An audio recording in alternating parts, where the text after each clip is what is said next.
Как подготовиться к эмиграции в США или Канаду? Что сделать до выезда, чтобы потом избежать лишних затрат и лишней головной боли? Это видео подойдет, в принципе, для любой эмиграции, но у меня фокус на США или Канаду, потому что я делал эмиграцию именно для этих двух стран. Первое – это сделать доверенность на близкого человека. Очень важно, чтобы в стране, из которой вы едете, у вас был близкий человек или хотя бы друг или знакомый, на которого вы сделали доверенность, что он может делать что-то в этой стране от вашего имени. Для меня это была Украина, и я сделал доверенность на свою маму, поэтому я смог сделать доверенность с полными полномочиями, без каких-то ограничений. Но если у вас нет брата, сестры или родителей, и у вас есть только друзья, которым вы, конечно же, не можете доверять полностью, чтобы они могли вашу квартиру, допустим, продать. Поэтому вы можете сделать доверенность с ограниченными полномочиями. Например, чтобы они могли забрать документы из школы, какие-то выписки из аттестата, какие-то документы из университетов или какую-то справку про то, что вы не судимы и так дальше. То есть какая-то доверенность все равно должна быть, это сэкономит вам очень много времени, потому что в будущем, если вам канадское или американское государство скажет, дайте мне такую справку, у вас уже не будет выбора, и вам придется идти в посольство вашей страны в Канаде или в США, делать эту доверенность все равно на кого-то, отправлять, это будет очень дорого и очень долго. Поэтому намного лучше заранее и потом избежать очень многой головной боли. Второе, это нужно сделать перевод с апостилем всех ваших документов, которые у вас есть.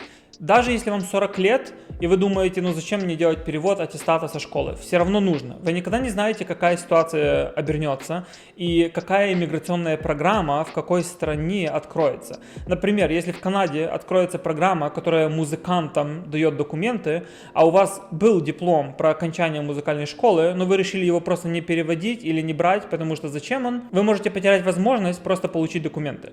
Поэтому все документы, вплоть до школьных аттестатов, сертификатов, лицензий, свидетельства о рождении, переводим все с апостилем, утверждаем и берем с собой. Это все равно будет намного дешевле, чем перевести один или два документа в США или в Канаде. У нас перевод стоит около $200-300 за одну бумажку. Поэтому я думаю, что вы за эту сумму в своей стране можете сделать перевод всех документов, поэтому делайте. Третье, это обязательно нужно отсканировать все ваши документы и загрузить куда-то в онлайн, например, Google Drive или куда-то, куда вам удобно. Очень важно не просто держать это на телефоне, потому что телефон может потеряться, а где-то онлайн, чтобы вы могли получить доступ к этому с любого девайса в любое время.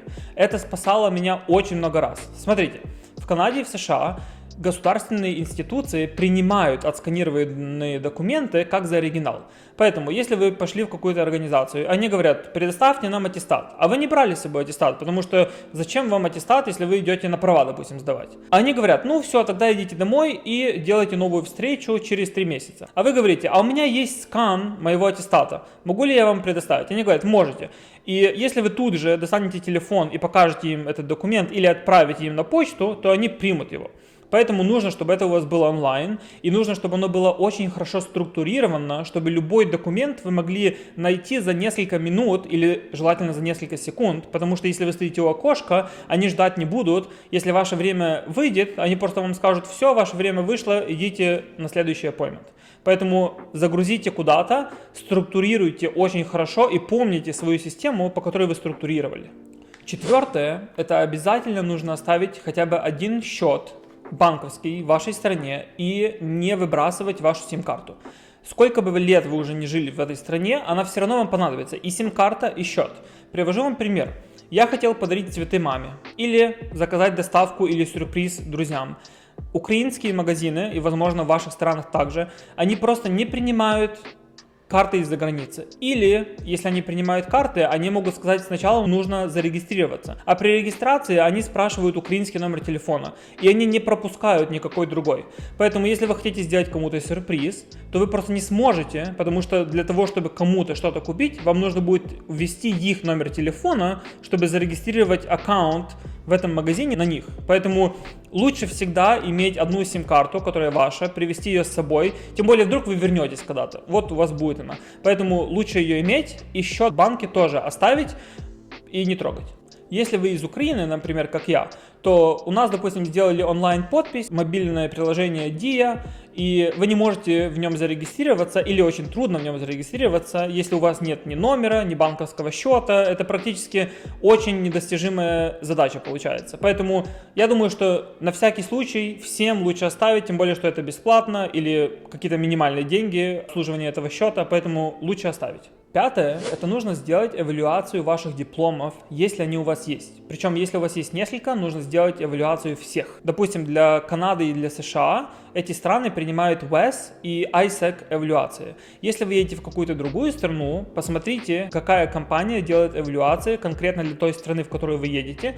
Если вы эти две, то используйте эти две компании. Обязательно сделайте. Это сэкономит вам в будущем очень много времени, потому что когда иммиграционный адвокат скажет вам, что вам нужно это сделать, и весь процесс ждет, пока это произойдет, а сам процесс эвалюации может занять несколько месяцев, то вы просто потеряете несколько месяцев иммиграционного процесса из-за того, что нету этих документов. Поэтому сделайте это заранее. Шестое – это обучиться каким-то полезным профессиям, которые не требуют лицензий. Что я имею в виду?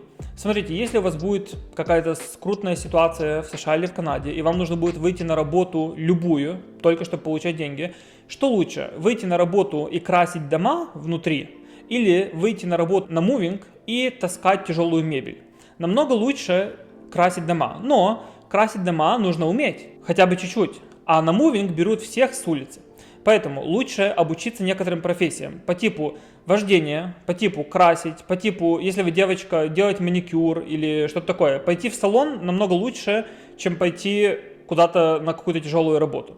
Поэтому обучитесь нескольким профессиям и знайте, что если произойдет ситуация, в которой ваша основная профессия не сможет найти самореализации, то вы сможете пойти на какую-то другую работу и заработать деньги тут же и сейчас же. Вы можете посмотреть мои видео про то, как найти работу в Канаде. Я поставлю ссылку в конце. Я там очень хорошо описал, как найти работу для конкретных ситуаций. Седьмое – это обязательно нужно получить права. Смотрите, какая ситуация. Если вы приедете в Канаду, то в Канаде, чтобы получить права на вождение, вам нужно будет ждать минимум 13 месяцев. Почему? Потому что в Канаде такая система, что вам нужно сначала получить первую ступень прав, это называется G1, потом вы должны подождать 12 месяцев, и только потом вы имеете право податься на вторую ступень прав, это G2, когда вы уже можете сами водить машину. И только потом, через еще год, вы можете податься на третью ступень прав, это G-Full, когда вы можете уже ездить по хайвеях и ночью и так дальше. Поэтому, чтобы этого избежать, вам нужно привезти с собой права. Если вы привозите права из своей страны, то вы можете пропустить все эти шаги, и вы можете получить все 3 типа прав в первый же день. Поэтому обязательно сделайте права. В США такая же ситуация. Вы, во-первых, вы первые 6 месяцев можете ездить по тем правам, которые вы с собой привезли. Второе, вы можете пойти и тут же пересдать на американские права. Поэтому, если у вас нет прав, сделайте. Если у вас есть права, или они заканчиваются быстро, то переделайте, чтобы у вас были updated права, которые не просрачиваются быстро. Восьмое – это нужно учить английский язык. Смотрите, в США и в Канаде очень важно знать английский язык. Если вы не знаете английского языка, скорее всего, вы не сможете найти квалифицированную работу по специальности. Вы сможете работать только на General Labor, как кассир или на construction и так дальше. Поэтому, если вы хотите чего-то добиться и пробиться куда-то дальше, чем просто на General Labor, тогда вам нужно учить английский язык.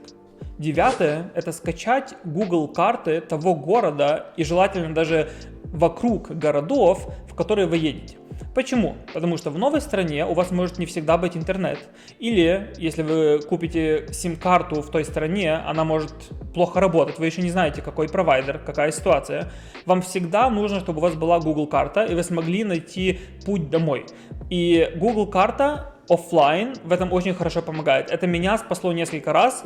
Вы просто скачиваете, и есть у вас интернет, нет у вас интернета, вы всегда можете найти путь домой. Десятое, это нужно сделать research города, в который вы едете, и найти жилье, где вы будете жить на первое время. Смотрите, что значит сделать research. Каждый город имеет хорошие районы и плохие районы. Если вы будете искать жилье и будете, скорее всего, выбирать что-то самое дешевое, то вы можете легко попасть в очень плохой страшный, старый или опасный район, в котором вам не понравится жить, в котором не будет работ, в котором будет небезопасно, и вы пожалеете, что вы даже приехали. Поэтому лучше заранее посмотреть, какие области в этом городе хорошие, какие плохие, и потом, даже если вы найдете жилье, которое будет на $100-200 дороже, но в хорошем районе, то вы будете всегда выбирать его, потому что в плохом районе, в принципе, вам делать нечего. А второе, это нужно найти жилье, чтобы пожить первое время. Если вы приедете и пойдете жить в отель, это дороже. Намного лучше найти временную квартиру или Airbnb. Всегда можно найти Airbnb. Теперь смотрите, если вы захотите найти постоянную квартиру, очень трудно найти квартиру не с первого числа. Почти что все квартиры сдаются с первого.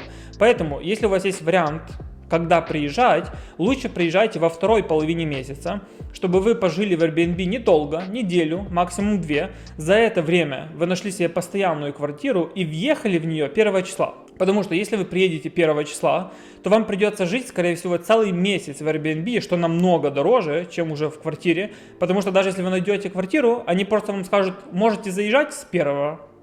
Если у вас есть вопросы, пишите в комментариях, я помогу, чем смогу. Видео о том, как найти работу в Канаде, вот здесь. Спасибо за просмотр.